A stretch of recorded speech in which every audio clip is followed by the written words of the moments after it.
எடுத்துக்கொள்வோம். ரோமர் 8ஆம் அதிகாரம் 28வது வசனத்தின் பக்கமாய் திருப்பிக் கொள்வோம். ரோமர் 8:28. அன்றியும் அவருடைய தீர்மானத்தின்படி அழைக்கப்பட்டவர்களாய் தேவனிடத்தில் அன்பு கூறுகிறவர்களுக்கு சகலமும் நன்மைக்கு ஏதுவாய் நடக்கிறதென்று அறிந்து கொள்ளுங்கள்.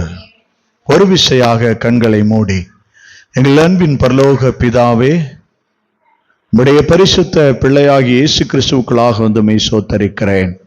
இந்த வார்த்தை உம்முடையதையா, இந்த வார்த்தை நீர் எங்களுக்கு தந்த வார்த்தை. இன்னைக்கு இதோடைய மறைபொருளை மன்னாவ என் பரிசுத்த ஆவியானவர் வெளிப்படுத்தும். இந்த வார்த்தை அநேகருக்கு பிரயோஜனம் உள்ளதாய் மாறட்டும். அந்த வார்த்தையில மறைந்திருக்கிற மறைபொருள் கர்த்தர் காண்பித்து தர வேண்டுமாய் ஜெபிக்கிறேன். ஆண்டவரே, என்னை மறைத்து நீர் வெளிப்படும் பேசும் இயேசுவின் மூலம் பிதாவே, ஆமேன் ஆமேன். வாசிக்கலாம் அந்த வசனத்தை. அன்றியும் அவருடைய தீர்மானத்தின்படி அழைக்கப்பட்டவர்களாய் தேவனிடத்தில் அன்பு கூறுகிறவர்களுக்கு சகலமும் நன்மைக்கு ஏதுவாய் நடக்கிறது என்று அறிந்து இருக்கிறோம். அல்லேலூயா, அல்லேலூயா. கர்த்தர் சொல்றாரு, சகலமும். இந்த வசனத்தை எனக்கு கர்த்தர் கொடுக்கும் பொழுது, ஓரிரு நாட்களுக்கு முன்பாக கர்த்தர் இந்த வசனத்தை எனக்கு கொடுக்கும் பொழுது, எனக்குள்ள ஒரு 15 வருடமா ஒரு கேள்வி ஒண்ணு இருந்துட்டே இருந்துச்சு. அது ஒரு காரியத்தின் மாத்திரமல்ல, அநேக காரியத்துல ஒரு காரியம். நான் சொல்லும் பொழுது உங்களை நீங்க அதை ஆராய்ந்து பாருங்க. உங்களுக்கு கூட அது பதிலா இருக்கலாம். இன்னைக்கு நீங்க ஏதோ ஒரு கேள்வி ஒண்ணு வச்சிருப்பீங்க, அந்த கேள்விக்கு இது பதிலா கூட இருக்கலாம். இந்த வசனத்தை தியானம் செய்யும் பொழுது ஆண்டவர் ஒரு காரியத்தை சொல்றாங்க. நான் ஆண்டவர் வார்த்தையை கேட்காம சில காரியங்களை நான் ஆரம்ப காலத்துல எனக்கு தெரியாம எடுத்துருப்பேன். நான் என்ன நினைச்சிருப்பேன், இது ஆண்டவர் சொல்லி நடக்குது, இல்ல ஆண்டவர் இதை முன்குறிப்ப நடத்துறாரு அப்படின்னு சொல்லி நிறைய விஷயத்த தெரிஞ்சுக்கணும். ஆண்டவருக்கு நடக்குதா, இல்ல ஆண்டவர் சொன்னபடி பண்ணியிருக்கோமா, இல்ல நம்மளா அதை பண்ணிட்டோமே, ஒருவேளை நம்மளே சில விஷயத்த இந்த காரியத்தை அப்படி பண்ணிட்டோமே, இந்த காரியத்தை நம்ம அப்படி பண்ணிட்டோமே, இது இன்னைக்கு ஆண்டவருக்கு உண்மையாவே ஆண்டவர் சொல்லிதான் செஞ்சோமா, இல்ல ஆண்டவர் இப்படி செஞ்சிட்டோமே, ஆண்டவருக்கு அது எப்படி தோணும், எப்படி இருக்கும் என்னை பார்க்கும் பொழுது. நான் தேவன் செஞ்ச காரியத்தை தேவன் அங்கீகரிச்சிருக்கிறார், இல்ல ஒருவேளை அவர் அதை தப்பா பார்க்கிறாரா, அது எப்படி அவர் இன்னைக்கு யோசிக்கிறாரு அப்படின்னு சொல்லி பார்க்கும் பொழுது, நான் இந்த காரியத்தை குறித்து பல நாள் எனக்குள்ள ஒரு கேள்வி. கர்த்தருக்கு அது சித்தமாயிருக்கா, கர்த்தருக்கு உண்டான காரியமா இருக்கா? நிறைய முடிவு நம்ம தேவனுக்கு தெரியாம கூட சில வேளை முடிவு எடுத்திருக்கோம், நம்ம செஞ்சிட்டோம். சில வேளை அது தப்பா போயிருக்கும், தப்புல நடந்திருக்கும், அது தப்பாவே இருக்கும். நம்ம என்ன நினைச்சிட்டு இருப்போம், அது ஒண்ணுமே இல்லை, மூடப்பட்டுருச்சா இல்லையான்னு தெரியாது. சில வேளைகள் நம்ம ஜெபம் பண்ண போய் உட்காரும் போதெல்லாம் என்ன தோணும் தெரியுமா, ஒரு தப்பு நீ பண்ணியிருக்கீங்க, ஒண்ணு நீ பண்ணியிருக்கீங்க. அப்ப நான் இந்த வசனத்தை தியானம் பண்ணிக்கிட்டு அப்படியே எல்லா இடமும் நான் போறவர்கள்லாம் தியானம் பண்ணிக்கிட்டே போறேன். அப்போ ஒரு செவுத்துல ஒரு இடத்துல எழுதியிருக்கு பகவத்கீதைன்னு போட்டு, அதுக்கு மேல எழுதியிருக்கு நடப்பதெல்லாம் நன்மைக்கு.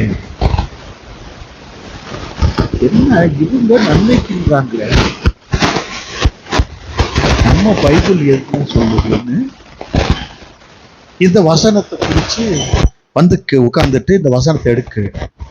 என்ன போட்டிருக்கு அந்த வசனத்துல? அன்றியும் அவருடைய தீர்மானத்தின்படி அழைக்கப்பட்டவர்களாய் தேவனிடத்தில் அன்பு கூறுகிறவர்களுக்கு சகலமும் நன்மைக்கு ஏதுவாக நடக்கிறது என்று அறிந்திருக்கிறோம். சரி, இந்த வசனத்துல யாருக்கு மாறுதுன்னு போட்டிருக்கு. நீங்க ஒருவேளை தவறான முடிவு எடுத்திருக்கலாம். இந்த திருமணம் பண்ணது தப்பு, நான் பண்ணிட்டேன், இனிமே வருத்தப்பட்டு ஒன்றும் பிரயோஜனம் இல்லை, இருந்தாலும் இந்த காரியத்தை குறித்து இன்னைக்கு யோசிக்கிற. சரி, இந்த காரியம் என்ன அன்னு சொல்றாங்க. இந்த காரியத்தை பார்க்கும்போது யாருக்கு மாறுதான்? தேவனிடத்துல எவன் போய் அன்பு கூறுகிறானோ, நீ செஞ்ச பர தப்பு, ஆண்டவர் அதை மன்னிச்சு, சரி வா உனக்கு நன்மைக்கு ஏதுவா அதை மாத்தி தரேன். உங்களை இங்க அழைச்சிட்டு வந்தது யாருங்க? உங்களை இங்க அழைச்சிட்டு வந்தது யாரு? உங்களை இந்த உலகத்தின் பாவத்திலிருந்து கூட்டிட்டு வந்தது அவர்தான். உங்களை நடத்தணும்னு நினைச்சது அவர்தான். உங்களை கூட்டிட்டு வந்தவரு, நீ செய்த தப்ப கத்த சொல்றாரு, நான் உன்னை தண்டிக்க போறதில்ல, ஒருவேளை நான் தெரியாம நடந்துருச்சோ, இந்த காரியம் இப்படி நான் செஞ்சுட்டேனே அப்படின்னு நினைச்சு நீ ரொம்ப நாளா கவலைப்பட்டுக்கிட்டு கேள, நீ என் மேல அன்பு வச்சதுனால அது இந்த இந்த இந்த வாரத்துல இருந்து, அது இப்பனிலிருந்து நன்மைக்கு ஏதுவா அது திரும்புது. ஆண்டவரு கரங்களை தட்டி மகிமைப்படுத்துங்க. ஏன்னா உங்க வாழ்க்கையில இதுவரைக்கும் அது நன்மை நடக்காம இருந்திருக்கலாம். இயேசு உள்ள வர்றாரு, அது நன்மைக்கு ஏதுவாய் திருப்புகிறதற்கு. ஹல்லேலூயா. யாருக்கு மாறுமா? அன்பு வச்சவங்களுக்கு மாறுமா? ஏசப்பா மேல அன்பு வச்சிருக்கீங்களா? என் உயிரே அவர் தானே, எங்களுக்கு யார் இருக்கா? யார போய் நம்புவான்? யாரு நம்பினாலும் இந்த உலகத்துல யாரா ஒருத்தவங்க உயிரோட இருப்பாங்க. ஏதாவது ஒண்ணு வாழ்நாள்லாம் என்னை கூடயே இருந்து என்னை காப்பாத்திரும். பைபிள் எழுதிருக்கு, தங்கம் துரு பிடிச்சு போகுமா, எல்லாம் அழிந்து போகும். உங்களை அழைச்சவர் மாறாதவர். உங்களை அழைத்த அழைப்பும் கிருபை வரங்களும், உன்னை நான் தான் கூப்பிட்டுருக்கேன்னு சொன்னார்னா, கத்த சொல்றாரு, நான் உன்னை பாவத்துல வேதனையில கொண்டு போய் தள்ளி உன்னை தண்டிக்க மாட்டேன், ஏன்னா நீ என் பிள்ளை. அப்படி உன்னை சிற்றையில் நடத்தினாலும் தகப்பன் தன் பிள்ளையை சிட்சிக்கிறது போல, அப்பா அடிக்கிறது போலதான் அடிப்பாராம். ஒரு அப்பா ஒரு பிள்ளைய அடிக்கிறதுன்னா அவருக்கு தெரியும், ஓங்கி அடிச்சா நம்ம தான் செலவு பண்ணணும்னு, அதனால லிமிட்டா தான் அடிப்பாரு. அவர் தெரியும். அவர் என்ன சொல்றாரு, நான் ஒரு தகப்பன் சிட்சிக்கிறது போல உன்னை சிட்சிப்பேன், ஏன்னா நான் தான் உன்னை அழைச்சிட்டு வந்திருக்கேங்க. இந்த இடத்துக்கு தானா யார் வருவதில்லை. இன்னைக்கு அழைக்கப்பட்டவர் அநேகர், தெரிந்து கொள்ளப்பட்டவரோ, அதனாலதான் என் பிள்ளைன்னுகிட்டு இருக்காரு இவர். உனக்கு இன்னைக்கு நன்மைக்கேதுவா எல்லாம் மாறுது. நன்மைக்கேதுவா மாத்துறதுக்கு தான் அப்பா இன்னைக்கு கூட்டிட்டு வந்திருக்கிறாங்க. ஹல்லேலூயா, ஹல்லேலூயா. அந்த நன்மையை குறித்து சில காரியங்களை நான் உங்களோட இன்னைக்கு அந்த காரியத்தை விவரத்தை உங்களிடத்துல சொல்ல போகிறேன். அதை சொல்லி உங்களுக்காக நான் ஜெபிக்க போகிறேன். அப்பா நிறைய காரியங்களை சொல்லி அனுப்பியிருக்காங்க. என் பிள்ளைகிட்ட போய் சொல்லு. ஒரு ஊழியக்கார சென்னை பட்டணத்துல ஊழியம் செய்து, அவருக்கு அந்த ஊழியத்தை கொடுத்த இன்னொரு பாஸ்டர் ஒருத்தர் கூட இருந்தாராம். அவர் சொன்னாராம், நம்ம தூத்துக்குடி பக்கம் போய் ஊழியம் செய்வோம் அப்படின்னு சொல்லிட்டாராம். சரின்னு சொல்லி இந்த பாஸ்டர் கிளம்பி, சரி தூத்துக்குடி பக்கம் போய் ஊழியம் செய்வாங்க. சரி, இவர் வந்தவர் ஒரு ரூம்ல போய் உட்கார்ந்து ஜெபம் பண்ணிட்டு இருக்காரு. இந்த பாஸ்டர் அங்க ஊழியத்தை கொடுத்தது, சென்னையில் கொடுத்தது அவர் தான். அவர் அதை முடிச்சு நம்ம தூத்துக்குடி போகணும்னு சொன்னவரும் அவர் தான். நான் தூத்துக்குடி முன்னாடி போயிடுறேன், நீங்க அப்புறம் வாங்கன்னு சொல்லி அவர் வர சொல்லிட்டாரு. அவர் வந்து ஒரு ரூம்ல தங்கியிருக்காரு. இவர் உட்காந்து ஜெபம் பண்ணிட்டு இருக்காரு. நான் ஊழியத்துக்கு போக போறேன்னு சொல்லி ஜெபம் பண்ணிட்டு இருக்கும்போது ஆன சொல்றாரு, நீ திருநெல்வேலி போ. ஆண்டவரே, அவர் தான் எனக்கு சென்னையில ஊழியம் கொடுத்தாரு, அவர் தான் என்னை அழைச்சிட்டு வந்தாரு. இங்க இப்போ தூத்துக்குடிக்கு போறதுக்கும் ஊழியம் கொடுக்க போறதும் அவர் தான். என்னை நீர் திருநெல்வேலி போன்னு சொல்றீரே அப்படின்னு சொல்லி ஆண்டவர்கிட்ட போய் ஜெபிக்கிறேன். சரி, மனுஷன் இன்னைக்கு சொல்லுவான், நாளைக்கு போயிடுவான். உதவி செய்ய மாட்டாங்க. ஆனா கர்த்தர் என்னை அழைத்தால் கர்த்தர் எனக்கு நன்மை செய்வார் அப்படின்னு சொல்லிட்டு அவர் ஜெபம் பண்ணும் பொழுது ரொம்ப நேரம், ஒரு 5 மணி நேரம் 6 மணி நேரம் ஆண்டவர் சமூகத்தில் ஜெபம் பண்ணிக்கிட்டே இருக்கும்போது மனதில் ஒரு காரியம் தோணுச்சான். ஆண்டவரே, அந்த ஊழியக்காரருடைய உள்ளத்தை உடைக்க முடியாது, அவர்கிட்டையும் நீங்க பேசுங்க. நீங்க அவர்கிட்டையும் சொன்னீங்கன்னா நாங்க எல்லாம், நான் போய் எதுவுமே சொல்ல மாட்டேன், ஆனா அவர்கிட்ட நீங்க சொல்லுங்க, நான் வேணா செய்யறேன். சரின்னு சொல்லி ஜெபம் பண்ணி முடிச்சிட்டாரு. காலையில இருந்துச்சு. அப்புறம் கிளம்பி அவரை பார்க்க போறார். அவர்கிட்ட போன உடனே, ஐயா எப்படி இருக்கீங்க என்னன்னு பேசி முடிச்ச உடனே அவரு முடிச்சுட்டு, ஏப்பா நம்ம ஏன் திருநெல்வேலியில ஊழியம் செய்யக்கூடாது அப்படின்னு கேட்டாராம். போய் என்ன ஏது நல்லா இருக்கீங்களா விசாரிச்சு முடிச்ச உடனே இவங்க போக வேண்டிய ஊழியத்துக்கு போகாம இவங்க 2 பேரும் அங்க வந்த உடனே அவர் என்ன சொன்னாருன்னா, அவர் அழைச்சவரு, நாம ஏன் திருநெல்வேலி போகக்கூடாது? ஏன்னா தேவனுடைய தீர்மானம் ஒண்ணு இருக்கு பாருங்க. அந்த தீர்மானத்துக்கு நம்மளை திருப்பிடும், அழகா நடத்தும். நீங்க போகும்பொழுதே அங்க கொடியை காட்டி வரவேற்கிறவங்க நிப்பாங்க. இன்னைக்கு திருநெல்வேலியில பிரம்மாண்டமான ஊழியம் நடத்திட்டு இருக்காரு. ரொம்ப டஃப்பான ஏரியா தான், ஆனா ஊழியம் அவங்க செய்து கொண்டிருக்கிறாங்க. இன்னைக்கு அவங்க சொல்லும் பொழுது ரொம்ப ஆச்சரியமா இருக்கு. அந்த ஊழியத்தின் காரியத்தை குறித்து அவங்க பேசும்போது, அல்லேலூயா, ஆண்டவருக்கு செய்யக்கூடிய காரியங்கள் முன்னாடியே போகும்போதே பேசிடுவார். முன்னடக்கம் முன்னாடியே பேசுவார். அதனாலதான் சொன்னாரு, தீர்மானத்தை பண்ணி வச்சிட்டாராம். எப்ப நம்ம இவ்வளவு நாள் கழிச்சு ரட்சிக்கப்பட்டு வந்து இன்னைக்கு உட்கார்ந்துட்டு இவர்கிட்ட கேட்போம்னு இன்னைக்கு இந்த செய்தியை எடுத்து வச்சிருக்காரு. என்னன்னா, நான் தான் அழைச்சிருக்கேன் உன்னைய, இன்னைக்கு நான் தான் கூட்டிட்டு வந்திருக்கேன்.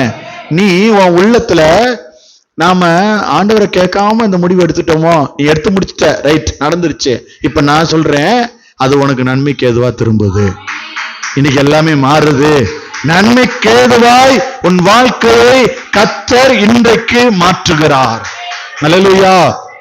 அதை மாற்றுகிற தேவன் ஒரு காரியத்தை சொல்றார்.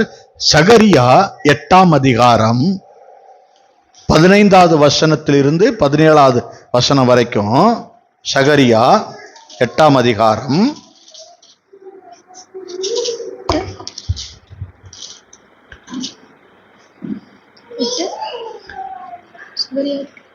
இந்த நாட்களில் எருசலேமுக்கும் யூதாவுக்கும் நன்மை செய்யும்படி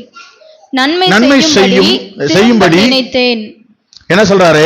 நன்மை செய்யும்படி திரும்ப நினைக்கிறேன், நினைச்சுட்டு இருக்கேன், நினைத்தேன். இப்ப பயப்படாத. கர்த்தர் என்ன சொல்றாரு?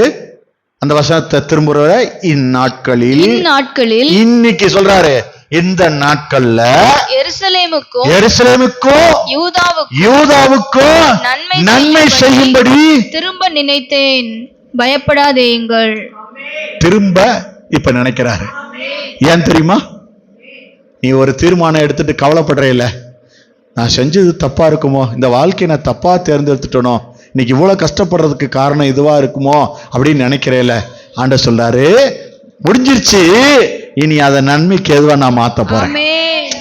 நீ எடுத்தது தவறுன்னு நினைச்சு நீ இன்னைக்கு வருத்தப்படுற, நான் இன்னைக்கு அதை நன்மைக்கு எதுவா மாத்த போறேன். அதனால சொல்றாரு, இந்த நாளில்னு குறிப்பிட்டு அந்த வசனம் போட்டிருக்கு. எப்படி போட்டிருக்கு? இந்த நாளில் எருசலேமுக்கும் யூதாவுக்கும் நன்மை செய்யும்படி நன்மை செய்ய போறாரு. திரும்ப உங்களை நினைச்சிருக்காரு. திரும்ப நான் என் பிள்ளைகளை திரும்ப நினைச்சிட்டேன், திரும்ப என் பிள்ளைகளை நினைச்சிட்டேன், திரும்ப என் பிள்ளைகளுக்கு ஆசீர்வதிக்க போறேன், திரும்ப என் பிள்ளைகளை உயர்த்த போறேன்.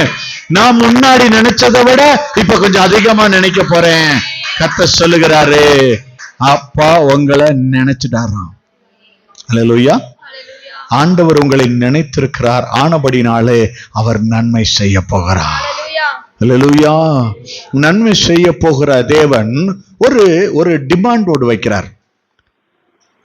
நான் உனக்கு நன்மை செய்ய போறேன், நீ சில காரியத்தை செய்யணும். நான் ஒண்ணு செய்ய போறேன், நீ ஒரு காரியத்தை செய்யணும். அது என்னன்னா எனக்கு பிடிக்காதது. ஏசப்பா சொல்றாங்க, எனக்கு பிடிக்காததை நீ செய்யாத, ஆனா உனக்கு நன்மையை நான் செய்வேன். என்னங்க அமைதியாயிட்டீங்க? ஆமென். ஹல்லேலூயா. நன்மையை செய்கிற இயேசு உங்களுக்கு நன்மை செய்ய போகிறார். ஹல்லேலூயா.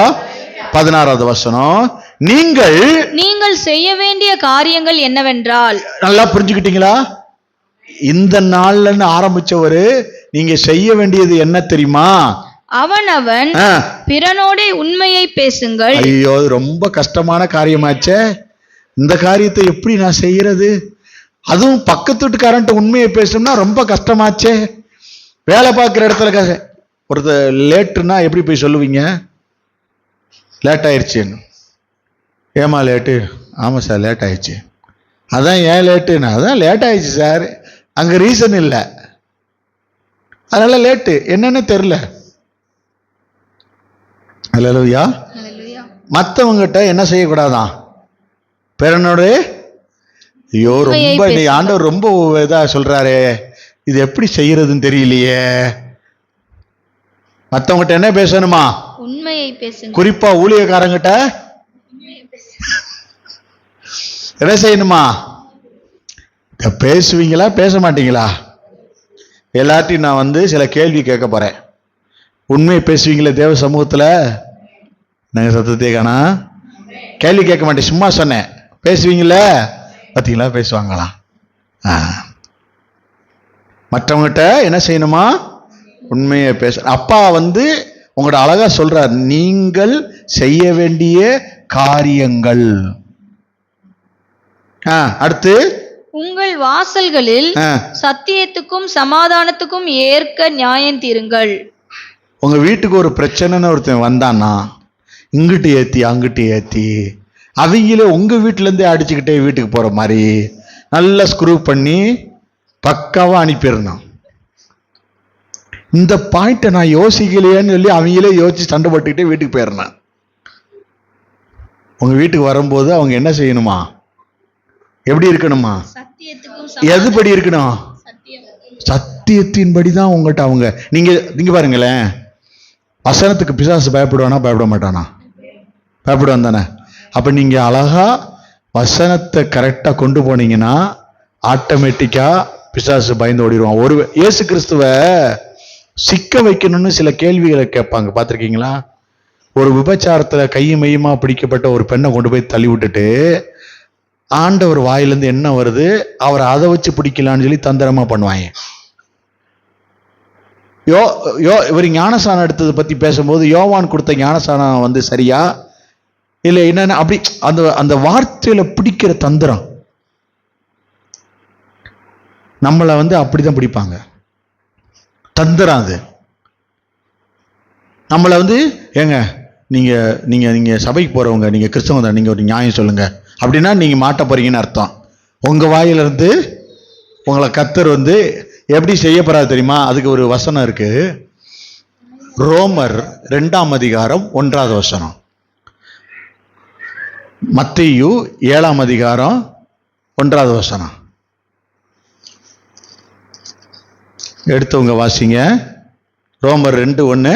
ஆகையால் மற்றவர்களை குற்றவாளியாக தீர்க்கிறவனே, உன் வீட்டுக்கு வந்தவனை போய் குற்றவாளியா தீர்த்து, எழுத்து வீட்டுக்காரன் பக்கத்து வீட்டுக்காரன் தெரிஞ்சவன் போற வரவனெல்லாம் அவன்லாம் ரொம்ப கெட்டவன் மாதிரியும் இவர் ரொம்ப பரிசுத்தவான் மாதிரியும் என்ன செய்யக்கூடாதுன்னு சொல்றாரு கர்த்தர். நீ யாரானாலும் சரி, நீ யாரா பாஸ்டரா இருந்தாலும் சரி, போக்கு சொல்ல உனக்கு இடம் இல்லை. அப்ப சந்தோஷம், ஒன்னும் பிரச்சனை இல்லை. எங்களுக்கு கிடைக்கிறது பாஸ்டருக்கு கிடைக்குதுன்னா ஓகே. நீ குற்றமாக தீர்க்கிறவைகள் எவைகளோ அவைகளை நீயே செய்கிறபடியா ஒரு நாள் செய்யற சிச்சுவேஷன் வந்துரும். நீ மற்றவர்களை குறித்து சொல்லுகிற என்ன தீர்ப்பு சொல்லிட்டு விட்டுட்டியோ உன்னைத்தானே குற்றவாளி, அதே தீர்ப்பு ரெடியாய் நிற்கும். அவ பொல்லாத பொம்பளை, அவ இருக்காளே, நமக்கு ஏன் நியாயம் தீர்க்க வந்தா? இப்போ உங்க வீட்டுக்குள்ள வந்தோடனே நீங்க சொல்ற வசனம் சமாதானத்துக்கு ஏதுவான வசனமா இருக்கணும். நீங்க கொடுக்குற சத்தியம் இருக்கு பாருங்க, அவன் உள்ளத்துக்கு சமாதானம் கிடைக்கணும். அவங்களும் அடிச்சு நம்மளையும் அடிச்சு அப்படி புறமா பண்ணிடக்கூடாது. வசனம் கொடுக்கும் பொழுதே கர்த்தர் உங்களை அவ்வளவுதான் முடிக்க போறாருலாம் சொல்லக்கூடாது. நீங்க கொடுக்கிற வசனம் சத்தியத்தின்படி இருக்கணும். அந்த வசனம் அது அவங்களுக்கு சமாதானத்தை கொடுக்கணும். அல்லேலூயா. சரி, அடுத்து என்ன சொல்றாரு? 16 வாசிங்க. நீங்க செய்ய வேண்டிய காரியங்கள் என்னவென்றால், அவனவன் பிறனோடே உண்மையை பேசுங்கள், உங்கள் வாசல்களில் சத்தியத்துக்கும் சமாதானத்துக்கும் ஏற்க நியாயம் தீருங்கள், ஒருவனும் பிறனுக்கு விரோதமாய் தன் இருதயத்தில் தீங்கு நினையாமலும். என்ன அதுதான் சொல்லிட்டாரு பாருங்க. எங்க நினைக்க கூடாதான்? இருதயத்திலிருந்து என்னென்ன சிந்தனை வரும்? பொல்லாத சிந்தனைகள் அவையாவன. அது நீங்க தான் போய் பைபிள் வாசிச்சுக்கணும். விபச்சாரம், வேசித்தனம், களவு, தூசணங்கள், பில்லிச்சொனியம், மாந்திரிகம், பகைகள், வைராக்கியம், கோபம், இச்சையடக்கம், காம விகாரம், இது எங்கிருந்து பெறப்படும்? இருதயத்திலிருந்து பெறப்படும். அவைகளே மனுஷனை தீட்டுப்படுத்தும். இவ்வளவு வச்சிருக்காரா பைபிள்ல? ஒரு வைக்கும் போது சொல்லிட்டு வைக்க கூடாது. என்ன நடக்குது? இது எங்க இருந்து வருதான்? எனக்கு எப்படி இந்த கெட்ட வார்த்தை தெரியும் தெரியலையே அப்படி யோசிக்கிறது. நம்ம இந்த மாதிரி பாட மாட்டோம். இந்த பாட்டுல நமக்கு எப்படி ஞாபகம் வந்தது? அவரு எம்ஜிஆர் நமக்கும் சம்பந்தமே இல்லையே. ரெண்டரைன்னு அடிச்சாதான் இங்க எல்லா பாட்டு உள்ளுக்குள்ள ஓடுதே. இப்ப ஆண்டவர் சொல்றாரு ஒரு காரியம், இருதயத்துக்குள்ள என்னவா? தீங்கு நினைக்க கூடாது. பொய் ஆணையின் மேல் பிரியப்படாமலும் இருங்கள். என்னவா? சும்மா பொய் ஆணையிடுறது, பொய் சத்தியம் பண்றது, அதுல பிரியப்படாதீங்க. யாருடைய ஜெபம்லாம் கேட்கப்படும்? சொல்லுங்க பாப்பா. யாருடைய ஜெபம் கேட்கப்பட? கண்டிப்பா என் ஜெபம் கேட்கப்படாத மாதிரி உட்காந்துருக்க கூடாது. என் ஜெபம் கேட்கப்படாது. உங்க ஜெபம் கேட்கப்படுமா படாதா? இவர் ஏதாவது உள்ள வச்சிருப்பாரு, நான் சொன்ன உடனே அதை என்னைய சொல்றதுக்கு. அதே வாயில பொய் ஆணையிட்டா நடக்குமா நடக்காதான்னு கேட்க வந்தேன். பொய்யா ஒரு ஆணை சொல்றீங்க, என் புள்ள மேல சத்தியமாங்க அந்த நெக்லஸை தொட்டு கூட பார்க்கலங்க. என்னாச்சு? உங்க பிள்ளை நிலைமை ஏங்க? இந்த ஆதாம்னு ஒருத்தர் இருந்தாரு, உங்களுக்கெல்லாம் தெரியுமா? அவர் தானே தப்பு செஞ்சாரு. அவர் தானே தப்பு செஞ்சாரு. யாருக்கு தண்டனை கிடைச்சிச்சு? யாராவன்? எல்லா லேடிஸும் எனக்கு இல்லைங்க சொல்லுவாங்க. ஏவாளுகளுக்கு கிடைச்சிருச்சான். மனுஷர்களுக்கு எல்லாருக்கும் கிடைச்சிச்சுங்க. அவன் தானங்க தப்பு செஞ்சான்.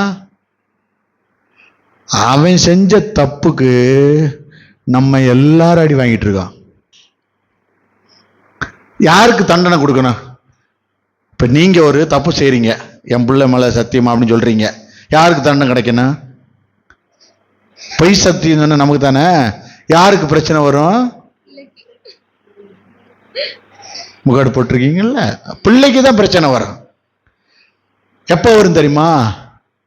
நம்ம பிள்ளைய நல்ல நிலைமை கொண்டு போய் விட போகும்போல அப்போதான் இந்த சத்தியத்தை வந்து கணக்குறதுக்கு ஃபைல் திறந்திருப்பாரு. தம்பி, அன்னைக்கு சொன்னீங்கல்ல அம்மா மேல சத்தியமானு, உங்க அம்மா ரெடி ஆயிட்டாங்க தம்பி வருவார். பொய்யானை மேல பிரியமா இருக்க கூடாது. பொய்யானைய நம்ம விடவே கூடாது. இங்க பாருங்க, தலையை தூக்கிட்டு போயிட மாட்டாங்க. நீங்க உண்மையை சொன்னீங்கன்னா உங்க தலையை காக்கிறவர் வந்து நிப்பாரு. உங்களை காக்கிறவர், நீ உண்மையா இருக்கேன்னு உன்னை காக்கிறதுக்கு கண்டிப்பா வருவார். உண்மையா இருந்தா என் பிள்ளைய காக்க நான் வருவேன்னு வருவார். அல்லேலூயா. நிச்சயமா உங்களை காத்து வழி நடத்துவார். இன்னைக்கு நான் விசுவாசிக்கிறேன். இந்த வார்த்தையை ரொம்ப நம்புறேன். பொய்யானை வேணாம். ஆண்டவர் சொல்லிட்டார், நன்மை தருவேன், நன்மை செய்ய போறேன், ஆனா நான் சொல்றது நீ கேளு. என்ன செய்யக்கூடாது? பொய்யானையின் மேல் பிரியப்படாமல் இருக்கணும். இவைகள் எல்லாம் நான் வெறுக்கிற காரியங்கள் என்று கர்த்தர் சொல்லுகிறார். கர்த்தர் சொல்றாரு. இது யாருக்கு பிடிக்காதான்? பாஸ்டருக்கா? வசனம் தெளிவா போட்டிருக்கா? யார் வெறுக்கிறான்னு சொல்லி போட்டிருக்கு? ஏசப்பா தான் வெறுத்து வச்சிருக்காரு. அந்த வெறுத்து ஒதுக்குறேன்றார். எனக்கு அது பிடிக்கலன்றார். நாம அதை செய்யாம இருந்தா இந்த நாள்ல கர்த்தர் உங்களுக்காக இறங்குகிறார். ஹல்லேலூயா. எதுக்கு? என்ன செய்யும்படி? நன்மை செய்யும்படி கர்த்தர் இறங்குறார். அது எப்படி தெரியுமா? நீங்க செஞ்ச காரியம் தெரியாம ஒரு திருமணம் முடிச்சிட்டேன், ஏன் அதுலயே வந்து நிக்கிறேன்னு எனக்கே தெரியல, ஆனா அதெல்லாம் நன்மைக்கு எதுவா மாறப்போகுது. ஹல்லேலூயா. அது இதுவரைக்கும் நன்மைக்கு எதுவா இல்லாம இருந்திருக்கலாம், அது நன்மைக்கு எதுவாய் கர்த்தர் திருப்ப போகிறார். ஹல்லேலூயா. கர்த்தர் அதை செய்ய வேண்டும் என்று விரும்புகிறார். ஹல்லேலூயா. நீதிமொழிகள் 12:22, நீதிமொழிகள் 28:20 ஒரு ஆள் எடுத்து வச்சுக்கோங்க. 12:22 வாசிங்க ஒரு ஆளு. பொய் உதடுகள் கர்த்தருக்கு அருவருப்பானவைகள். ஆண்டவர் எப்படி பைபிள் எழுதி வச்சிருக்காரு பாருங்க. பொய் சொல்ற உதடு ஏசப்பாக்கு முன்னாடி எப்படி இருக்குமா? அருவருப்பானவைகள். உண்மையாய் நடக்கிறவர்களோ அவருக்கு பிரியம். நீங்க தாங்க அவருக்கு பிரியம். என் பிள்ளை உண்மையா நீங்க பிரயாசம் எடுக்கிறீங்களா இல்லையா? இன்னைக்கு எல்லாரும் ஒப்புரவானீங்களே, எங்களை மன்னின்னு, உங்களை தாங்க பிடிக்கும் அவருக்கு. அதனாலதான் சொல்றாரு, எனக்கு பிரியம் என் பிள்ளைங்க. ஏங்க, யாரை கண்டிப்பாரு? நீங்க யாரை கண்டிப்பீங்க? அவங்க நல்லா இருக்கணும்னு நீங்க விரும்புறவங்கள தான் கண்டிப்பீங்க. உங்களை ஏசப்பா இன்னைக்கு கண்டிக்கிறாருங்க. நீங்க நல்லா இருக்கணும்னு விரும்புறாருங்க. அதனாலதான் பிரியமா இருக்கிறேன்றாரு. ஆமென். 28:20 என்ன சொல்லுது?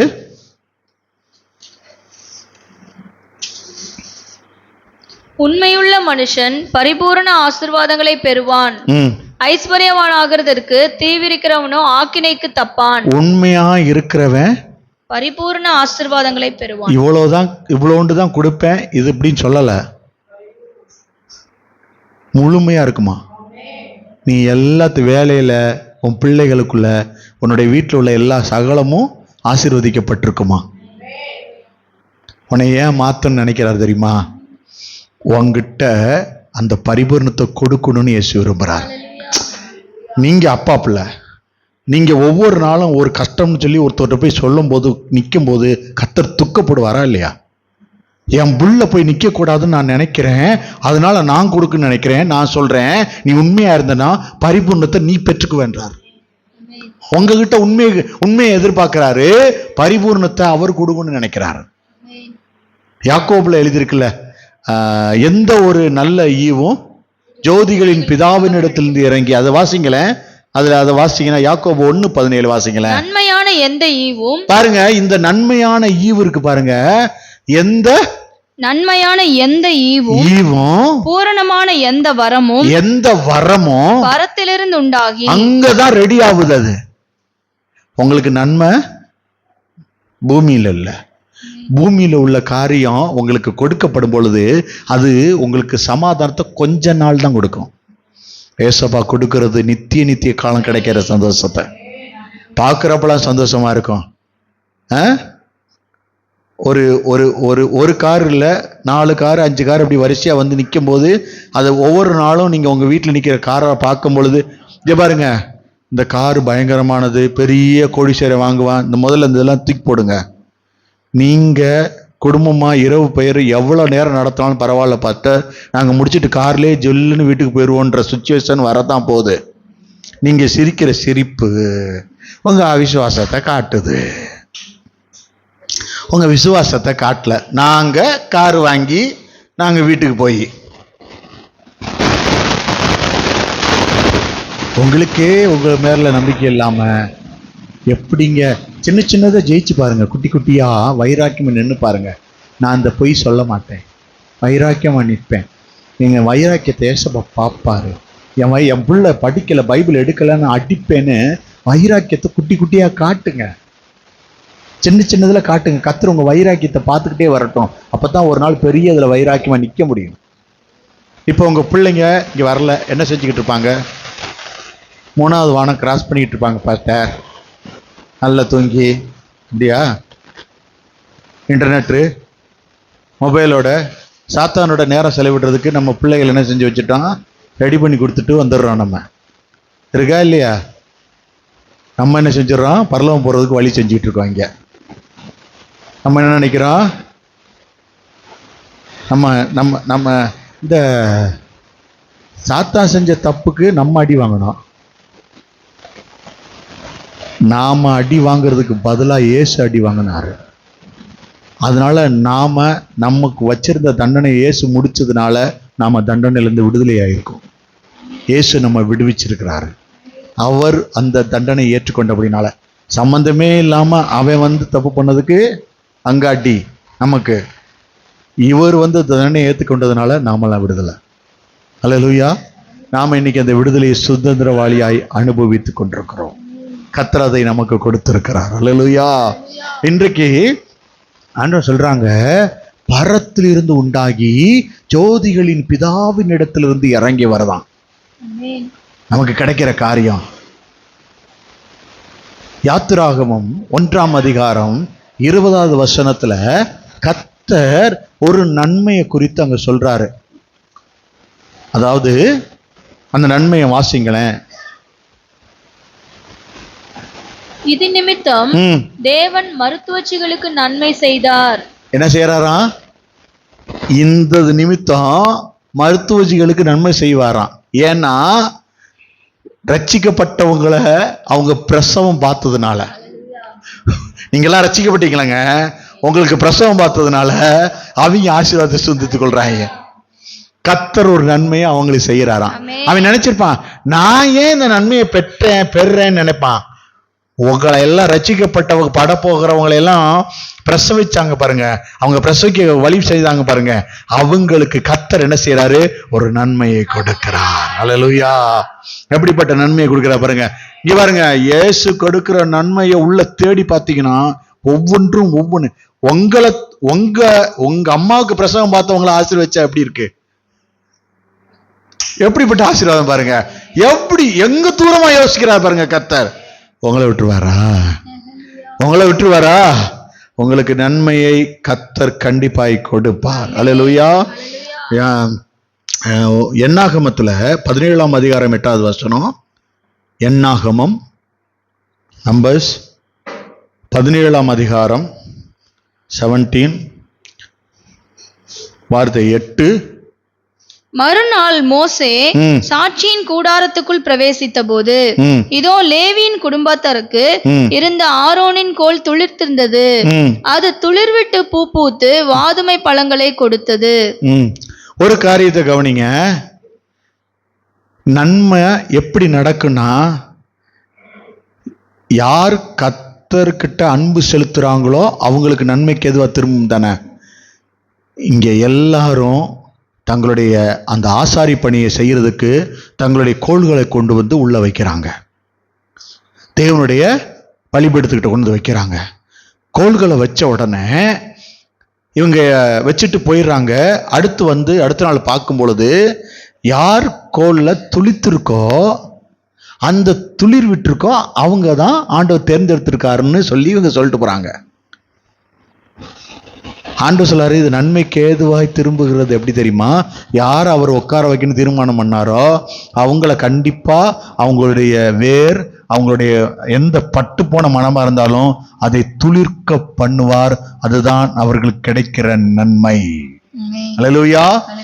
நான் இந்த காரியத்துல பட்டு போச்சு, இனிமே ஒண்ணுமே செய்ய முடியாது, இது போச்சு, இது முடிஞ்சு போச்சு, இந்த காரியம் நடக்காது, எப்பயுமே நினைக்காதீங்க. கர்த்தர் துளிர்க்க பண்ண வல்லவராயிருக்கிறார். அங்க என்ன எழுதிருக்கு தெரியுமா? வெறும் துளிர் மட்டும் விடல, காய்களும் கனிகளும் விட்டு இருந்தது. பூ பூத்து வாதுமை பழங்களை கொடுத்தது. பூ பூத்து வாதுமை பழத்தையும் கொடுத்துரும். விசுவாசிக்கிறீங்களா? இங்க பாருங்க, பட்ட மரம் ஒண்ணுக்கும் பிரயோஜனம் இல்லாதது பூ பூத்து கனிகளை கொடுக்க வைக்க இயேசு வல்லவராய் இருக்கிறார். நன்மையை கொடுப்பாருங்க. நன்மையை கொடுக்கிறதுல அவர் வல்லவர். இன்னைக்கு அந்த நன்மை மேன்மையான நன்மையாய் கர்த்தர் கொடுக்கிறார். ஒரு காரியத்தை பாருங்க, ஆதியாகமம் 50ஆம் அதிகாரம் 20வது வசனத்தை வாசிக்க கேட்போம். நீங்கள் எனக்கு தீமை செய்ய நினைத்தீர்கள், தேவனோ இப்பொழுது நடந்து வருகிறபடியே வெகு ஜனங்களை உயிரோடே காக்கும்படிக்கு.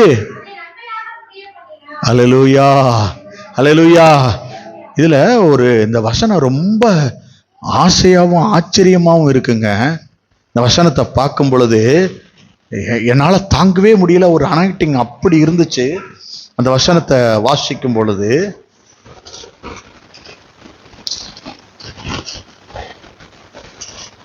எத்தனாம் அதிகாரம்? 50. வாசிங்க சிஸ்டர். நீங்க என்ன செஞ்சீங்க? எனக்கு தீமை செய்ய. யார் சொல்றா? யோசேப்பு சொல்றாரு. நீங்க எனக்கு தீமை செய்ய நினைத்தீர்கள், தேவனோ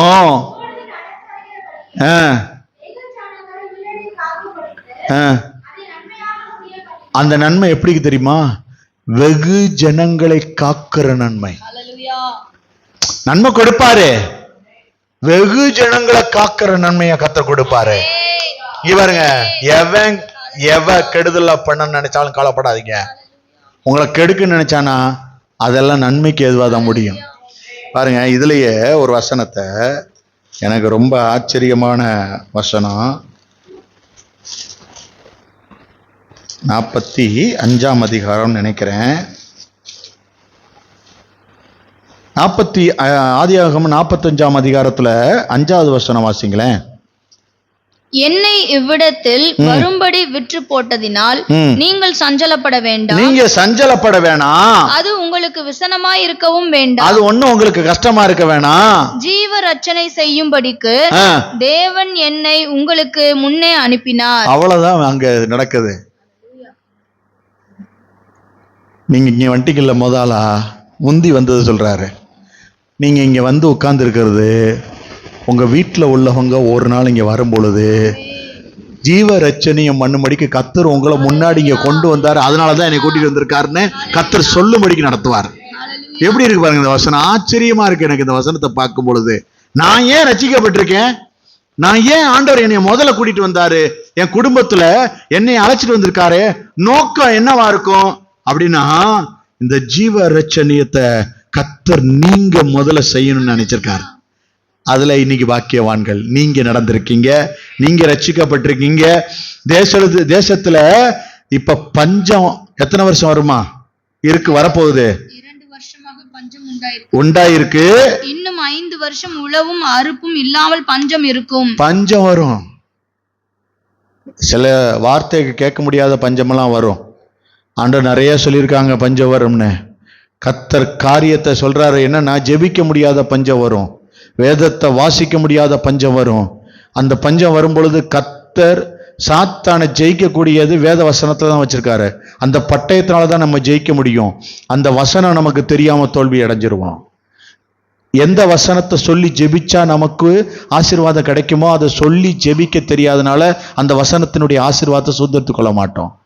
எந்த காரியம் நம்ம நிறைய விஷயத்தை விட்டுருவோம். நம்ம வாழ்க்கையில் நம்ம வீட்டில் நிறைய விஷயம் மாறாததுக்கு என்ன காரணம் தெரியுமா? எதுக்கு எந்த வசனத்தை சொல்லி ஜெபிக்கல. சம்பூர்ணமா கொடுக்கிறவரு நீங்க தான். என் வீட்டுக்கு சம்பூர்ணமாக கொடுங்க, என் பிள்ளை ஞானத்துல குறைவுள்ளவனா இருக்கான், அவ பரிபூர்ண ஞானத்தை கொடு. நீங்க வசனத்தின்படி சொல்லி சொல்லி கேட்கணும். நீங்க சொல்லி சொல்லி கேட்க கேட்கதான் அந்த பூட்டு சாவியை திறக்கும். ஒரு சிந்தனையில தவறான எண்ணம், ஒரு கோபம், ஒரு சண்டை எலும்புன்னு வச்சுங்களேன், அது நடந்துகிட்டு இருக்கும்போதே நீங்க கொஞ்சம் தனியா உட்காந்து இல்ல பக்கத்துல உட்காந்து உள்ள வந்து ஸ்தோத்திர பலி சொல்லிக்கிட்டே இருங்களேன். கொஞ்ச நேரத்துக்குள்ள நம்ம அந்த சிந்தனையை நம்ம விட்டு அப்படியே விலகி நம்ம அழகா தெளிவா முடிவு எடுப்போம். நல்ல முடிவு எடுப்பீங்க. ஏன்னா பலி செலுத்துறீங்க கர்த்தருக்கு. கர்த்தர் நல்ல முடிவை எடுக்கும்படிக்கு பாதையை திறந்து கொடுப்பார். யாராவது செஞ்சு பாருங்களேன். என் வாழ்க்கையில் நிறைய நாள் அப்படி வரும். ஏதாவது ஒரு பயங்கர வைரம் என்னமா ஒன்று செய்யும். திடீர்னு எங்கேயாவது அந்த ரவுண்ட் ஸ்டோர் எங்கேயா போயிட்டு வரேன், எங்கேயா உட்காந்து செல் எடுத்துக்கோங்க சோத்திரப்படி சொல்லிக்கிட்டு இருப்பேன். ஒரு 500 300 400 எங்கிட்டயாவது கிடந்து ஏதாவது சொல்லிட்டு வந்துடுறது. அந்த எண்ணம்லாம் அப்படியே கர்த்தர் பார்த்துக்கொள்வார். வழி செலுத்திட்டா வேலை அவர் முடிப்பாரு, ஞானத்தை தருவாரு, என்ன பேசணுமோ அதை அவர் செய்வார். வசனத்தை வச்சு ஜெயிச்சு பாருங்க. வசனம் உங்க வாழ்க்கையில பெரிய மாற்றத்தை கொண்டு வரும். அல்லேலூயா. பரலோக நன்மையை உங்க வாழ்க்கைக்குள்ள கொண்டு வரணும்னா கர்த்தர் கொடுக்கிற வரங்களை, அபிஷேகம் உள்ள வசனங்களை எடுத்து நீங்க சொல்லி சொல்லி, சில வசனம் வாசிக்கும் போது நமக்குள்ள அபிஷேகம் இறங்கும். அந்த வசனத்தை திரும்ப திரும்ப சொல்லுங்க, திரும்ப திரும்ப வாசிங்க. அபிஷேகத்தை நம்ம நம்ம இந்த வெறும் குடம், காலியான பாத்திரம் நிரம்பணும். நிரம்பி வழியும் பொழுதுதான் நம்மளை அந்த அபிஷேகம் நடத்தும். அபிஷேகம் உள்ள இருந்துச்சுன்னா ஒரு சாத்தானும் நம்மளை ஒண்ணுமே செய்ய முடியாது, ஒரு கிரியும் நடக்காது, ஒண்ணுமே செயல்படுத்த முடியாது. கர்த்தர் பெரிய வெற்றியை நம்ம வாழ்க்கையில கட்டளையிடுவார், பெரிய சாட்சியா நம்மை நடத்துவார். அல்லேலூயா. நமக்கு கிடைக்கிற கொடுக்கக்கூடிய காரியம் ஆச்சரியமா தான் தேவன் இருக்கிறதா இருக்கும். எபிரேயர் 11ஆம் அதிகாரம் 7வது வசனம் வாசிங்க. எபிரேயர் 11ஆம் அதிகாரம் 7வது வசனம். விசுவாசத்தினாலே நோவா தற்காலத்திலே காணாதவைகளை குறித்து தேவ எச்சரிப்பு பெற்று பயபக்தி. நீங்க பார்க்காததை குறித்து தேவ எச்சரிப்பு சிலவேளை வரும். நோவா அப்படி வந்துச்சு. அவன் அதை கீழ்ப்படிஞ்சதுனால அவன் பாதுகாத்துக்கு வந்துப்பட்டான். உங்க பிள்ளைகளுக்கு நீங்க ஜெபம் பண்ணுங்க, வசனத்தினால ஜெபம் பண்ணுங்க. பிசாசுக்கு எச்சரிக்கையா இருங்க. அவன் உங்களை காரி பண்ணுவான், உங்களை ஏதாவது நினைப்பான், உங்க வாயில உள்ள வார்த்தைகளால் பிடிப்பான். கர்த்தர் நிறைய சொல்லிக்கிட்டே இருக்காரு, நீ ஜாக்கிரதையாரு ஜாக்கிரதையாருன்னு உங்களை எச்சரிச்சுக்கிட்டே இருக்காரு. காரணம் இந்த வசனம் தான். வாசிங்க. தேவ எச்சரிப்பு பெற்று பயபக்தி உள்ளவனாகி தன் குடும்பத்தை ரட்சிப்பதற்கு பேழையை உண்டு பண்ணினான். அதனாலே அவன் உலகம் ஆக்கினைக்குள்ளானது என்று தீர்த்து விசுவாசத்தினால் உண்டாகும் நீதிக்கு சுதந்திரவாளியானான். எப்படி மாற்றப்பட்டிருக்கான் பாருங்க. ஒரு பேழையை உண்டு பண்ணானா. உங்க வீட்டை ஜெபிச்சு ஒரு பேழையா மாத்திரணும். உங்க வீட்டுக்குள்ள ஒரு பாதுகாப்பு வளையம் உண்டாக்கப்படணும். உங்களும் உங்க குடும்பத்தையும் உங்க பிள்ளைகளையும் ஒரு வீட்டுக்குள்ள ஒரு பாதுகாப்பை உண்டாக்கக்கூடிய இரவில் உண்டாகும் பயங்கரத்துக்கு நீங்க மூடிதான் ஆகணும். உங்க வீட்டை இரவுல வரக்கூடிய காரியம் நமக்கு தெரியாம நம்ம பிள்ளைங்க நைட்டுக்கு மேல செல்போன் எடுத்துட்டு உட்காரக்கூடாது. நீங்க ஜெபிக்கிற ஜெபம் அந்த இரவில் உண்டாகிற பயங்கரம் உங்க பிள்ளைகளை கொள்ளை நோயில கொண்டு போய் விட்டுரும். ஒரு நாள் குறிப்பிட்ட காலத்துக்கு அப்புறம் கண்ணாடிக்காக செலவிடுற நாட்கள் வந்துடும். எங்களுக்கு 50 வயசுக்கு அப்புறம் வந்துச்சு. சின்ன வயசுலயே நிறைய குழந்தைங்க கண்ணாடி போடுற நிலை வந்துருச்சு. வயசை சொல்லக்கூடாதுன்னு நினைச்சுக்கிட்டு இருந்தேன், மறந்தாப்புல உளறிட்டேன். சரி, கதை நல்ல வேற. நானும் சின்ன பையன், நீங்களும் சின்ன பிள்ளைங்க தான். கத்தோடைய பாரு இங்கே பாருங்க. சிறு குழந்தையாய் மாறாவிட்டால்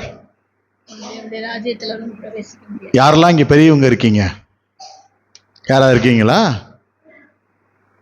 இப்ப நான் வந்து ஒரு காரியம் சொல்லும்போது நீங்க அப்படியே கீழ்ப்படிஞ்சு ஜெபம் பண்றதுதான், நீங்க அப்படியே தேவனை தேடுறதுதான் சிறு பிள்ளைகளுக்கு அடையாளம். செஞ்சு பாருங்க. குழந்தைகளை நீங்க கண்டீங்களே, சொல்லுங்களேன். அது எங்க பார்த்த போயிட்டு வானது அந்த குழந்தைகளை சொல்லலைங்க. அது நம்ம ஆரம்பத்துல இருந்து ட்ரைனிங் கொடுத்ததுனால அப்படி வளர்ந்து நிக்குதுங்க. நம்ம ட்ரைனிங் அப்படி. ஆமா, செய்யாதனா செய்யுங்க, செய்யினா செய்யாதுங்க. உன் பிள்ளைங்க அப்படி தொடாதன்னும் போது நெருப்புகளை கையை விட்டு கத்துறது, காப்பி எடுத்து கொட்டிடுறது, பால் எடுத்து தட்டி விட்டுறது, எல்லா வேலையும் செஞ்சிருங்க. செய்யாதுங்கன்னு சொல்லும் பொழுதுதான் அப்பதான் போய் செய்யுங்க. இதுக்கெல்லாம் காரணம் என்ன தெரியுமா? இந்த குழந்தைங்க கணவன் மனைவி பேசுறத, சண்டை போடுறதெல்லாம் கவனிச்சுக்கிட்டே இருக்குங்க வீட்டில். நம்மகிட்ட இருந்து தான் நம்ம பிள்ளைகிட்ட வரும். வேற இங்கிருந்து வந்த அறிவு தானே அங்கே இருக்கான். நம்ம என்ன செய்வோம் தெரியுமா? பிள்ளைகளுக்கு முன்னாடி திட்டுவான். என்னன்னு, மனைவியை தப்பா செஞ்சிருந்தாங்க, கணவன் தப்பா செஞ்சா யாரோ ஒன்று, அது தெரியல, இது சரியில்லை, அது சரியில்லை. இந்த குழந்தைங்க அதை பார்த்தே வளருவாங்க, அதை கற்றுக்கொள்வாங்க. இன்னைக்கு நீங்க சபைக்கு வந்து இந்த இந்த இந்த இந்த நேரத்தெல்லாம் நீங்க தேவனோட செலவிட்டு உங்களை நீங்க மாத்திக்கிட்டு இருக்கீங்க. தேவனுக்கு ஏற்றபடி உங்க வாழ்க்கையை மாத்துறீங்க. அதுதான் பரிபூர்ண நன்மையை உங்க வாழ்க்கைக்கு கொண்டு வர போகுது. அதை கொடுக்கறதுக்கு தான் இன்னைக்கு கர்த்தர் உங்களை இப்படி திருப்பி கொண்டிருக்கார். நீங்க செலவிடுற ஒவ்வொன்றும் பொன்னான நேரம் தான். கர்த்தர் அதை ஆசீர்வாதமா மாத்தி கொடுப்பாரு. அல்லேலூயா. சங்கீதம் 65:4.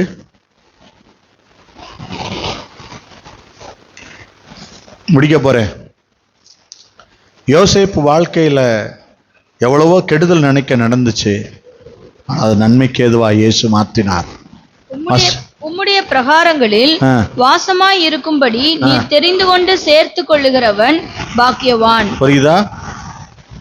இங்க வர்றவங்க பாக்கியவான்கள், பாக்கியவதிகள் தான். ஏன்னா அவர் தெரிந்திருக்கிறார்.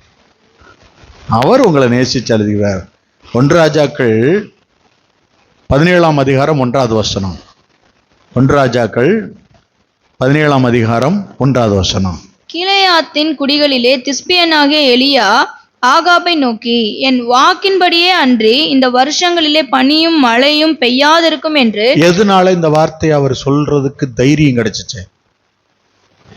ஒரு மனுஷன் ஆண்டு சொல்றாரு, இந்த சபையில அவன் எப்படி மாறுறானா? முதல் வசனம் வாசிச்சப்ப நம்ம இதுக்கு முன்னாடி ஒரு வசனம் வாசிச்சிங்கல்ல சங்கீதத்துல, உம்முடைய பிரகாரங்களில் வாசமாய் இருக்கும்படி நீ தெரிந்து கொண்டு சேர்த்து கொள்ளுகிறவன் பாக்கியவான். அவன் இங்க என்னவா மாறிட்டான்? பாக்கியவானா மாறிட்டனால இவன் எலியா சொல்றத நீங்க கவனிச்சு பார்த்தீங்கன்னா, அவருடைய சமூகத்துல போய் ஒரு விஷயம் நடக்குது. வாசிங்க. இப்ப கீலேயாத்தின் குடிகளிலே திஸ்பியனாகிய எலியா ஆகாபை நோக்கி, என் வாக்கின்படியே அன்றி இந்த வருஷங்களிலே பனியும் மழையும் பெய்யாதிருக்கும் என்று இஸ்ரவேலின் தேவனாகிய கர்த்தருக்கு முன்பாக நிற்கிற நான் அவருடைய ஜீவனை கொண்டு சொல்லுகிறேன் என்றான். சொல்ல முடியுமா? நீங்க சொல்ல முடியுமா? நீங்க வெளியில போகும்போது மழை பெய்யுது, வாசல்ல படிக்கட்டுல இறங்கி, மழை நான் வீட்டுக்கு போற வரைக்கும் பெய்யக்கூடாது, இயேசுவின் நாமத்துல உன்னை கட்டுறேன்னு கட்ட முடியுமா? நிறுத்த முடியுமா? இல்ல முயற்சியாவது பண்ணி பார்த்துருக்கீங்களா?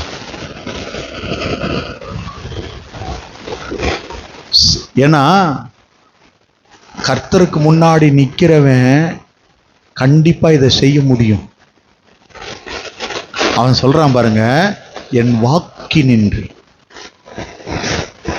அப்ப அவன் வாய் எப்படி இருக்கு? இருதயம் எப்படி இருக்கு?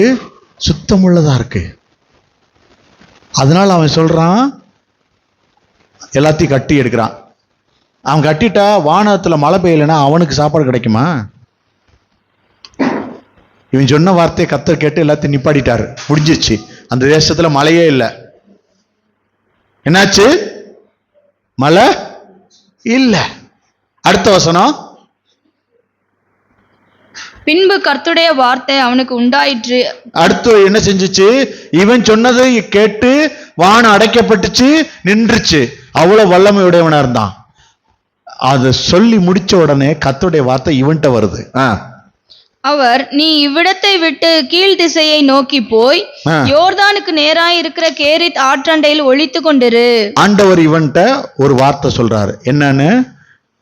இப்போ உங்களை பார்த்து, சிஸ்டர் நைட்டு இப்போ ஒரு 10:30 ஆச்சு சிஸ்டர், நீங்கள் நேராக கிளம்பி அந்த ஆற்றுக்கிட்ட போய் உட்காந்துருங்க சிஸ்டர் அப்படின்னு ஆண்டவர் சொல்கிறார் சிஸ்டர்ன்னு சொன்னால், நீங்கள் எந்திரிச்சு என்னை எப்படி பார்ப்பீங்க? ஆற்றுக்கிட்ட நான் போய் உட்காரணுமா? ஆற்றுனா வீடு சொல்கிறீங்களா பாஸ்டர்? ஆற்றுக்கிட்ட போகணும்னு இந்த ஐயர்லாம் சொல்லுவாங்கள்ல, பிராமின்ஸ்லாம், அது மாதிரி சொல்றீங்களா பாஸ்டர்? ஆத்துக்கிட்ட போக சொல்றீங்களேன்னு கர்த்தர் சொல்றாரு. நீ போய் எங்க கிளையாத்த அந்த ஆத்துக்கிட்ட போய் இருந்துக்க. உனக்கு தாகம் எடுக்கும்போது ஆத்துல உள்ள தண்ணியை எடுத்து குடிச்சுக்க அப்படி சொல்றாரு. நீங்க என்ன செய்வீங்க? ஆத்துல போய் இன்னைக்கு காவிரி ஆத்துக்கு போய் உட்காடுறீங்க, அங்க தண்ணி வரும், குடிச்சுக்கிறீங்க. அங்க உங்களுக்கு சாப்பாடு கொடுக்கறதுக்கு 4 நாய் ஏற்பாடு பண்ணியிருக்கேன். வந்துடும். சுட சுட ஏதாவது ஒரு கவரை பிடிச்சிட்டு, கருப்பு கவரை எதையோ போட்டு வாயில கழுவிக்கிட்டு உங்கள் ஏரியாவுக்கு வரும். அது ஏதோ எங்கேயோ வாங்கின இட்லி, அது வந்துடும். நீ இன்னைக்கு அந்த இதை முடிச்சுட்டு ஆற்றுக்கிட்டே படுத்து இருக்கணும். எப்போ சொல்கிற? அவர் சொல்கிற வரைக்கும். எலியா செஞ்சான். அதனால தான் அவனால் வானத்தை அடைக்கிறதுக்கு அவர் சொன்னார், நீ ஆத்துக்கிட்ட போய் படுறாங்கன்னே ஆத்துக்கிட்ட போய் படுத்துட்டான். நம்மளை ஆத்துக்கிட்ட போனோன்னா, ஏங்க நீங்க இப்ப பாஸ்டர் சொல்றாரு, அந்த காந்தி கடைகிட்ட போய் கொஞ்ச நேரம் நில்லுங்களேன்னு சொன்னா நீங்க என்னங்க செய்வீங்க? இப்ப ஏற்கனவே நான் லேட் ஆயிடுச்சு, ரொம்ப கோபமா இருக்கேன் அவன் மேல, நீ வந்து காந்தி கடைகிட்ட நிற்க சொன்ன, அம்பிடுத்தேன் அவன், வீட்டுக்கு மரியாதை எங்களை அனுப்பிடு. அவன் என்ன நடக்குது? செய்வோமா? ஆனா அவன் சொல்றான், அங்க போய் நின்றான். என்ன நடந்துச்சு? அவன் போய் கர்த்தருடைய வார்த்தையின்படியே யோர்தானுக்கு நேராயிருக்கிற கேரித் ஆற்றண்டையிலே தங்கியிருந்தான். காகங்கள் அவனுக்கு விடியற் காலத்தில் அப்பமும் இறைச்சியும் சாயங்காலத்தில் அப்பமும் இறைச்சியும் கொண்டு வந்தது. அப்புறம் என்னங்க வேலை? சாப்பாடு கொடுத்துட்டா நீங்க நாங்க ஆத்துல என்ன, குளத்துல என்ன, கடல்ல கூட மிதந்து படுத்து கிடப்பான். ஏங்க யாருமே ஒண்ணுமே சொல்ல மாட்டீங்க. படுப்பான். இப்ப வீட்டுக்கு விட்டீங்கன்னா அங்க போய் படுப்பான். அதானே? என்ன நடக்குது? எத்தனை காக்கா வந்திருக்கேன், எவ்வளவு பீஸ் கறியை கொண்டு வந்திருக்கேன், அப்பம் கொண்டு வந்திருக்கேன்.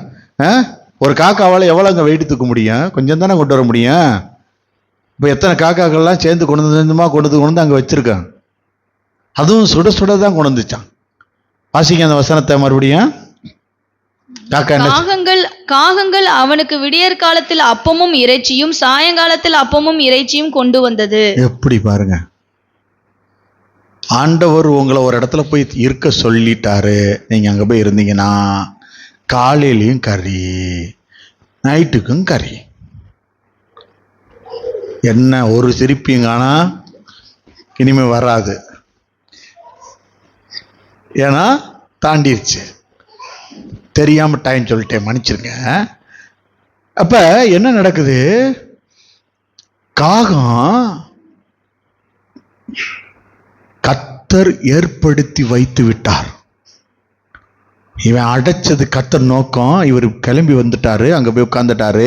கர்த்தர் வார்த்தையின்படி இவன் செஞ்ச உடனே கர்த்தரை செஞ்சுட்டாரு. தீர்மானம் பண்ணது இது கெடுதலா இருக்கலாம், தப்பான முடிவா இருக்குமோன்னு அவன் யோசிக்கிறதுக்கு முன்னாடி கர்த்தர் போஷிக்கிறதுக்கு காக்காவை அனுப்பிட்டாரு. அல்லேலூயா. நம்மளை போஷிக்கிறதுக்கு ஏற்பாடு பண்ணுவாரு. அல்லேலூயா. நல்ல உணவுகளை கர்த்தர் நமக்கென்று கட்டளையிடுவார். மேன்மையான ஆசீர்வாதத்தை தான் கர்த்தர் கொடுத்து அனுப்புவாரு. ஆனா அவர் சொல்றாரு, நீ இறைச்சிக்காக அலைந்து தெரியாத, நான் சொல்ற இடத்துல போய் உக்காந்துக்க, நல்ல தண்ணீர் கிடைக்கும், நல்ல உணவு கிடைக்கும், நான் உன்னை ஆசீர்வதித்து உயர்த்துவேன். கர்த்தர் சொல்ற இடத்த சொல்ற காரியத்தை கை பிடிக்கணும், நினைக்கணும். பொய்யான இடக்கூடாது. இன்னொன்னு என்ன சொன்னாரு? உண்மையை பேசணும். உங்க வீட்டுக்கு எவனாவது பிரச்சனைன்னு வந்தா என்ன செஞ்சிடக்கூடாது? கொதறி வச்சிருக்க கூடாது. சமாதான வார்த்தைகளை பேசணும். எப்படி என்ன செய்யணும்? வேற என்ன செய்யணும்? ஞாபகம் இருக்கான்னு கேட்கறதுக்காக கேட்டேன். அதுவும் சொல்லக்கூடாதா? தெரிஞ்சாதானே சொல்லுவோம். சரி, கர்த்தர் நல்லவர். அப்ப ஆண்டவர் இந்த காரியத்தை உங்கள்கிட்ட சொல்லும் பொழுது, ஒரு நன்மை செய்வேன்னு சொன்னாரு. அதுவாது உங்களுக்கு ஞாபகம் இருக்கா? அதை சொல்லிதானே ஆரம்பிச்சாரு. அப்புறம் நான் ஒண்ணு சொல்லுவேன், அதை நீங்க செய்யணும்னு சொன்னாரு. அது ஞாபகம் இருக்கா? அது ஞாபகம் இருக்கு. அதுக்கு அடுத்து அதான் ஞாபகம் இல்லை. அதையும் சொல்லிட்டீங்கன்னா அது ஞாபகம் இருக்கும். அதுக்கு அடுத்து அவர் சொல்றதுல ஞாபகம் இருக்காது. உங்க வாயின் வார்த்தைகளை கவனமா வச்சுக்கணும். நன்மையை கொடுக்கணும்னு தேவன் விரும்புறாரு. ஜெபம் பண்ணலாம். இது இன்னும் 13 வார்த்தை இருக்கு. ஜெபம் பண்ணுவோம். கர்த்தர் உங்களை ஆசீர்வதிப்பார். எங்களை அன்பின் பரலோக பிதாவே, உம்முடைய பரிசுத்த பிள்ளையாகிய இயேசு கிறிஸ்துவுக்குள்ளாக உம்மை ஸ்தோத்திரிக்கிறேன். நீர் கொடுத்த இந்த வார்த்தைக்காக ஸ்தோத்திரம் இயேசப்பா. இந்த வார்த்தையின் மறைபொருளை கர்த்தர் வெளிப்படுத்தி ஒரு பெரிய மாற்றங்களை உண்டாக்கும்படிக்கு ஒப்புக் கொடுக்கிறேன்.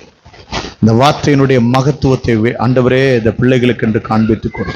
நீங்க சொன்னீங்க ஒரு நன்மை நடக்க போகுதுன்னு. அந்த நன்மையை நான் செய்ய போகிறேன். இதுக்கு முன்னாடி செய்தது போல இல்லை, இப்போ செய்யக்கூடிய நன்மை.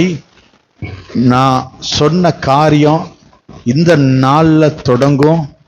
திரும்ப நான் நினைச்சேன் அதை நடத்த போறேன்னு நீங்க சொல்லிட்டீங்க. இவங்க செயல்படுத்தக்கூடிய காரியத்தையும் இவங்ககிட்ட சொல்லிட்டீங்க. இந்த காரியம் பிசாசு சூழ்நிலை தள்ளி கொண்டு போய் நிறுத்துவான். இது சொல்லக்கூடிய பொய் பேசக்கூடிய பொய் ஆணையிடக்கூடிய காரியம் உண்டாகும். உங்களை ஜாக்கிரதையா காத்துங்க. யாருக்கிட்ட பொய்யானையை விடுற சூழ்நிலை சுச்சுவேஷன் வருதோ, அப்படி வந்துருச்சுன்னா நீங்க தான் கர்த்தர் தேர்ந்தெடுத்த பிள்ளை. உங்களை தான் கர்த்தர் கவனிச்சுக்கிட்டு இருக்காரு. நீங்க பொய் சொல்றீங்களா இல்லையான்னு பார்க்கறதற்கு உங்களை ஜாக்கிரதையா நீங்க உங்களை காத்துக்கொள்ளுங்க. கர்த்தர் சொல்லக்கூடிய வார்த்தை சத்தியம் உள்ளது. நிச்சயமா அது எல்லா காரியத்தையும் தாண்டி சமாதானத்தில் உங்களை நடத்தும். மேன்மையான காரியங்கள் உங்களை கொண்டு போகும். நீங்க தீங்கு உங்க இருதயத்தில் நினைக்காதீங்க. மற்றவங்களை குறித்து பொய் சொல்லக்கூடிய காரியத்துக்கு நீங்க உடன்படாதீங்க. கர்த்தர் உங்களை நினைத்திருக்கிறார். அவர் நன்மையை உங்க வாழ்க்கையில இன்றைக்கு செய்ய வேண்டும் என்று தீர்மானம் பண்ணபடினால அந்த நன்மையை கொடுக்க போகிறார். ஆண்டவரே, வந்த ஒவ்வொரு பிள்ளைகளையும் ஆசீர்வதியும். இன்னைக்கு அநேக காரியங்களுக்கு நாங்க ஒருமனப்பட்டு ஜெபிச்சிருக்கோம். நிச்சயமா அந்த காரியத்தை நீங்க வாய்க்க பண்ணுவீங்க. விசுவாசிக்கிறோம். பெரிய காரியங்களை செய்யும். இயேசுவின் மூலம் பிதாவே.